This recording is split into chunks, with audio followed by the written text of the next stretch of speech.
எல்லாருக்கும் வணக்கம். நான் தனா சமையலேருந்து தனா பேசுகிறேன். இப்போ லெமன் ரைஸ் செய்ய போகிறாங்க. வாங்க எப்படி செய்யுதுன்னு பார்க்கலாம்.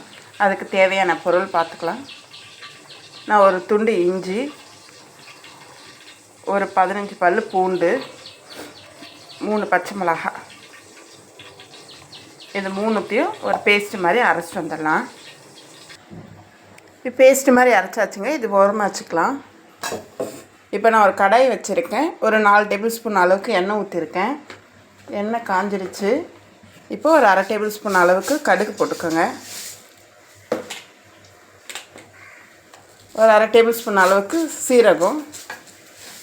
இப்போ இது கடுகும் சீரகம் நல்லா பொரியட்டும். கடுகு நல்லா பொரிஞ்சிருச்சுங்க.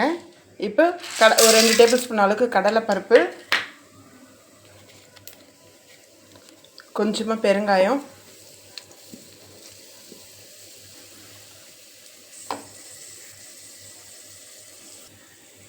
கொஞ்சம் கருவேப்பிலை, முந்திரி எல்லாம் போட்டு நல்லா வறுத்துக்கோங்க.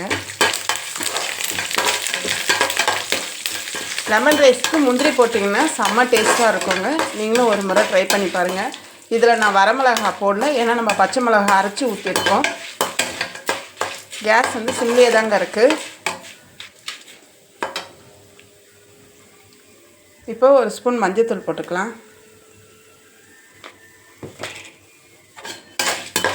கடலைப்பருப்பு நல்லா வறுபட்டுட்டோங்க. கடலைப்பருப்பு நல்லா வறுபட்டுடுச்சுங்க. இப்போ நம்ம அரைச்சி வச்ச பேஸ்ட்டு பார்த்திங்களா, இஞ்சி, பூண்டு, பச்சை மிளகாய், இப்போ அதை போட்டுக்கலாம்.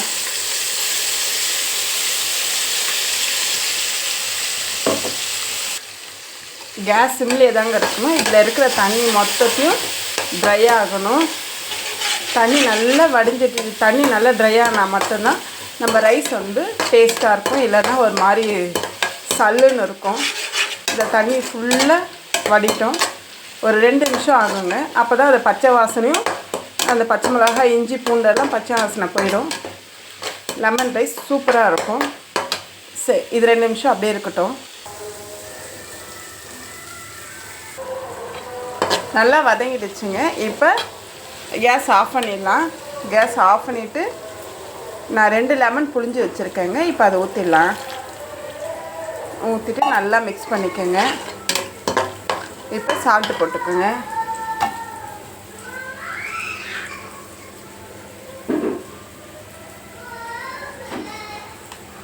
இப்போ சாதம் வடித்து ஆற வச்சுருக்கோங்க. இப்போ அதை போட்டு நல்லா கலரிக்கலாம். நான் சாதம் கொட்டிட்டேங்க. இப்போ நல்லா மிக்ஸ் பண்ணிக்கலாம். அவ்வளோதாங்க, லெமன் ரைஸ் கலரியாச்சு. எப்பயும் ஒரே மாதிரி செய்யாத இது மாதிரி ஒரு முறை ட்ரை பண்ணி பாருங்கள். இந்த வீடியோ பிடிச்சிருந்தா ஷேர் பண்ணுங்கள், லைக் பண்ணுங்கள், கமெண்ட் பண்ணுங்கள். முக்கியமாக சப்ஸ்கிரைப் பண்ண மறந்துடாதீங்க. தேங்க்யூ.